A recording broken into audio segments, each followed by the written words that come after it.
रोशनी चिरागों से ही नहीं, शिक्षा से भी घर रोशन होते हैं। दोस्तों नमस्कार, मैं उपस्थित हूँ आपके अपने चैनल DCC एकेडमी पे। मैं आज BSc क्लास 12 के हिंदी के गद्य खंड के राइटर और चैप्टर के नाम लेकर उपस्थित हूँ। इसका ज़बरदस्त ट्रिक मैंने बनाया है और इस ट्रिक को समझ जाने के बाद आपको गद्य खंड में राइटर नेम और चैप्टर में किसी प्रकार की त्रुटि नहीं आएगी और आप आसानी से आप इनके नाम को याद कर सकते हैं ट्रिक के माध्यम से। और यह आपके बोर्ड एग्जाम क्लास 12 के बोर्ड एग्जाम में हिंदी में गद्य खंड से 4-5 नंबर पूछे जाते हैं। तो मैं आज बात करता हूँ, सबसे पहला चैप्टर है मेरा बातचीत। सबसे पहला चैप्टर है बातचीत और बातचीत के राइटर है बालकृष्ण भट्ट। देखिए इसका मैंने ट्रिक बनाया है कि जब हम लोग बात करेंगे तो बालक से नहीं बात करेंगे, ठीक है। बात करेंगे तो बालक से नहीं बात करेंगे, तो किससे बात करेंगे? तो बात करेंगे 18 से लेकर के 44 की उम्र के लोग से। तो देखिए बातचीत बालक से नहीं करेंगे तो इसके राइटर का नाम हो गया बालकृष्ण भट्ट। बात करेंगे तो किससे करेंगे? तो 18 से 44 की उम्र के लोग से बात करेंगे, तो इसका जन्म हो गया 1844 हो गया। और बात हम वैसे व्यक्ति से नहीं करेंगे जिसका उम्र 18 से कम यानी कि 14 वर्ष होगा, उससे हम लोग बात नहीं करेंगे। अगर इससे बात करते हैं तो अच्छा नहीं लगता है, मतलब निमन नहीं लगता है। तो इसका विद्या हो गया मेरा निबंध और इसका मृत्यु हो गया 1914। देखिए अगर हम लोग 2 डिजिट का बात करेंगे, 14 का बात कर रहा है, तो आप समझ जाइएगा कि वह 19 उससे पहले 19 होगा, यानी कि 1914 यानी कि 1914 में इनका मृत्यु हो गया था। किनका? बालकृष्ण भट्ट जी का। और यह मेरा क्या है? एक प्रकार का निबंध है। दूसरा क्वेश्चन है मेरा उसने कहा था। उसने कहा था, अब उसने कहा था तो कौन कहा था? तो चंद्रधर शर्मा गुलेरी, ठीक है। चंद्रधर शर्मा गुलेरी इनके राइटर है। किसका? उसने कहा था। इसका मैंने ट्रिक बनाया है कि यहाँ पे एक लड़की है और 18 साल के 3 गो लड़का है और वहां पे कुछ बोली तो वह शर्मा गई, लड़की शर्मा गई। तो शर्मा से हो गया चंद्रधर शर्मा गुलेरी। उसने कहा था का राइटर है चंद्रधर शर्मा गुलेरी, यानी कि उसने कहा कि लड़की शर्मा गई। क्यों शर्मा गई? तो क्योंकि वहाँ 18 साल के 3 गो लड़का था तो वह शर्मा गई। और जब शर्माई तो वहां पे दूधू यानी कि 18 साल के दूधू को लड़का आके उसको मार दिया तो मर गई। तो उसका मृत्यु हो गया 1922 में। उसका मृत्यु हो गया 1922 में। और 18 साल के 3 गो लड़का था, 1883 याद रखिएगा। इसका जन्म है चंद्रधर शर्मा गुलेरी जी का और मृत्यु है 1922 में। और यह एक क्या है? तो यह मेरा एक प्रकार का कहानी है। अगला चैप्टर है मेरा संपूर्ण क्रांति। देखिए संपूर्ण क्रांति जब होता है, कोई भी क्रांति होता है, जब विजय पा लेता है तो लोग क्या करता है? जय जयकारा लगाता है। जैसे संपूर्ण क्रांति जिंदाबाद, संपूर्ण क्रांति जिंदाबाद, तो जय जयकारा लगा रहा है। तो संपूर्ण क्रांति के राइटर कौन हो गया? जयप्रकाश नारायण। जय जयकारा लगा रहा है तो जयप्रकाश नारायण। और जब जीत जाता है तो लोग क्या करता है? 2 गो उंगली दिखाता है, ऐसे करके 2 गो उंगली दिखाता है ना। तो 2 गो उंगली दिखा रहा है। तो 1902 में इसका हो गया जन्म और जीता। तो जीत के संपूर्ण क्रांति कर लिया। तो जिंदा रहा कब तक? तो 1989 तक, यानी कि 89 साल के बाद। और 89 साल के बाद जब वह क्या करता है, लोग जब कोई भी क्रांति करता है, जीत जाता है तो भाषण देता है। और भाषण में कहता है भाषण किए, इस तरह से संपूर्ण क्रांति किए, एकदम पूरा अपना बताता है। तो वह यह एक प्रकार का क्या है? भाषण है। अगला मेरा अर्धनारीश्वर। देखिए अर्धनारीश्वर के राइटर है रामधारी सिंह का। राम जी जो है धारण किए हुए हैं राणा जी के रूप, यानी कि अर्धनारीश्वर। तो अर्धनारीश्वर के राइटर हो गए रामधारी सिंह दिनकर। और दिनकर से भी याद रखना है, दिन कब होता है? तो 4 बजे के बाद होता है। भोरवा में 4 बजे के बाद हम लोग जग जाते हैं तो दिन हो जाता है, यानी कि 4 बजे के बाद क्या होता है?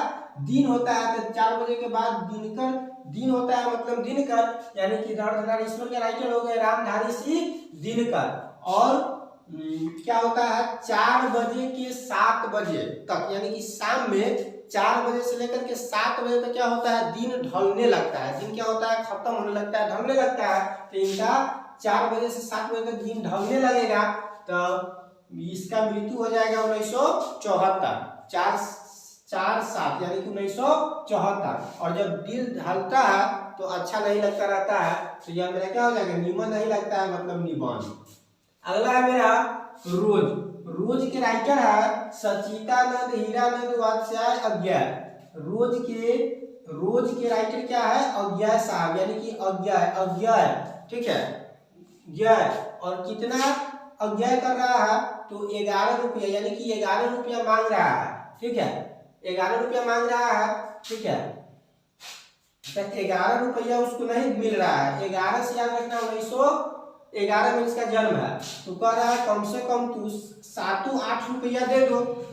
तो 7-8 से याद रखना है 1987 में इसका मृत्यु हो गया। और यह मेरा एक प्रकार का कहानी है। अगला है मेरा एक लेख और एक पत्र। देखिए एक लेख और एक पत्र के राइटर है भगत सिंह। एक लेख और एक पत्र के लेखक कौन है, भगत सिंह। और भगत सिंह एक जब हम लोग लिखते हैं, लेख लिखते हैं या पत्र लिखते हैं, तो उसको पोस्ट ऑफिस के माध्यम से कहीं भेजते हैं। और पोस्ट ऑफिस के माध्यम से अगर आप भेजते हैं तो वह कितना दिन में पहुंचता है, मिनिमम 7 दिन लगता है। तो 7 से याद रखना है 1907। और मैक्सिमम अधिकतम कितना दिन, तो 30 दिन, 1 महीना 31 दिन, ठीक है। तो 31 में इसका हो जाएगा मृत्यु और भगत सिंह का, और जन्म है इनका 1907 में। और यह क्या था, एक पत्र लेख था। अगला है मेरा ओ सादा नीरा। नीरा मतलब क्या, पानी। पानी हम लोग कहाँ रखते हैं, तो जग में रखते हैं। तो जगदीश चंद्र माथुर, जग से याद रखना है जगदीश चंद्र माथुर। और जग में पानी रखेंगे तो कितना दिन तक रखेंगे, ज्यादा से ज्यादा 18-19 दिन तक रखें, 17-19 दिन तक रख सकते हैं। तो 17 से याद रखना है कि 1917 में इनका हुआ था क्या, जन्म हुआ था। और अधिक से अधिक 78, ठीक है, 78 दिन, अधिक से अधिक 78 दिन तक रखिएगा तो पानी क्या हो जाएगा, खराब हो जाएगा, अच्छा नीमन नहीं लगेगा। तो ये क्या है, निबंध है। अगला है सिपाही की माँ। सिपाही की माँ की राइटर है मोहन राकेश। कौन है, मोहन राकेश। यह दो आदमी है, ठीक है, मोहन और राकेश, ठीक है। सिपाही की माँ के राइटर है।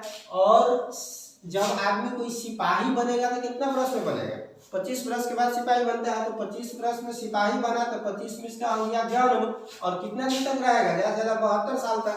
तो 72 साल तक ये सिपाही बना रहेगा, तो 72 में इसका हो जाएगा मृत्यु। अगला प्रगीत और समाज। प्रगीत और समाज के लेखक है नामवर सिंह। देखिए जब प्रगीत होता है, कोई भी आदमी समाज में प्रगीत करता है, प्रगति करता है, कब, जब उसका नाम होता है। तो नामवर से याद रखना है नामवर सिंह। और नाम कब होता है, तो जब बच्चा में तो नाम होगा नहीं, जब सियाना होगा 19 साल से 27 साल के बीच में रहेगा तो नाम कमा सकता है। तो 19 से 27 साल क्या हो जाएगा, 27 में इसका हो गया जन्म, ठीक है।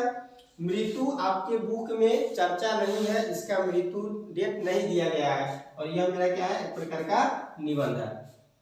अगला है जूठन। जूठन के राइटर है ओम प्रकाश वाल्मीकि। ओम प्रकाश वाल्मीकि जूठन के राइटर है। और जूठा जो खाता है, तो ऐसे थोड़ी ना बच्चे के सब खाता है, 50 साल के बुजुर्ग भी खाते हैं। तो 50 मेरा क्या हो जाएगा, इसका जन्म हो जाएगा। और यह मेरा क्या है, एक आत्मकथा है। मतलब जो जूठन खाता है वो खुद अपने से समझता है कि भाई जूठा है, लोग तो जानते नहीं है कि जूठा है क्या है। तो वह क्या है, एक प्रकार का आत्मकथा।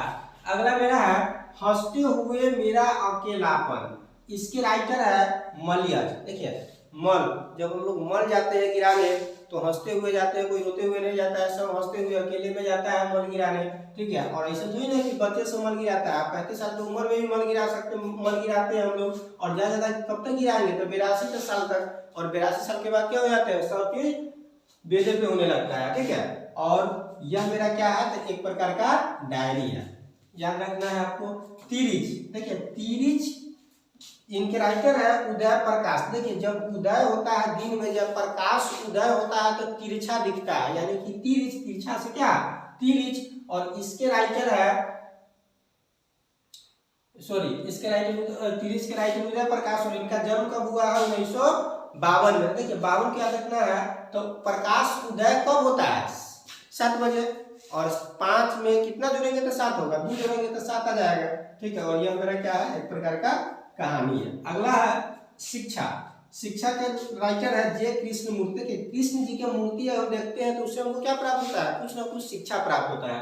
कृष्ण जी की मूर्ति देखते हैं तो हमको क्या मिलता है, शिक्षा मिलता है, ठीक है। और शिक्षा कब तक मिलता है, तो जब तक हम लोग देखते हैं तब तक, यानी कि आप 1895 वर्ष तक आप देखिएगा तो आपको क्या मिलेगा, शिक्षा ही मिलेगा। किससे, जे कृष्ण जी के मूर्ति से। तब ये 1895 याद रखिएगा, 1895 में इनका क्या हुआ है, जन्म हुआ है। और इनका मृत्यु कितना में हुआ है, 86 में, 1986 में इनका मृत्यु हो गया। और यह भी मेरा क्या है, एक प्रकार का संभाषण है, यह भी एक प्रकार का भाषण है। तो यह आपका ट्रिक था गद्य खंड का, हिंदी के गद्य खंड का। इससे पहले मैंने काव्य खंड का ट्रिक बना दिया हूँ, ठीक है। आप जा करके इस चैनल को देखिएगा तो उसमें आपको काव्य खंड का वीडियो मिल जाएगा, ठीक है। तो उसको यहाँ से जा करके आप देख सकते हैं। और आपके इंटर के एग्जाम में यह बहुत इम्पोर्टेंट होता है। आप इसको ट्रिक को जान लेने के बाद आपके एग्जाम में क्वेश्चन कहीं से भी छूटने वाला नहीं है। तो आपको वीडियो कैसा लगा प्लीज कमेंट करके जरूर बताइएगा। और अगर चैनल को सब्सक्राइब नहीं किया है तो प्लीज चैनल को सब्सक्राइब कर दीजिएगा। सो थैंक्स, मिलते हैं नेक्स्ट वीडियो।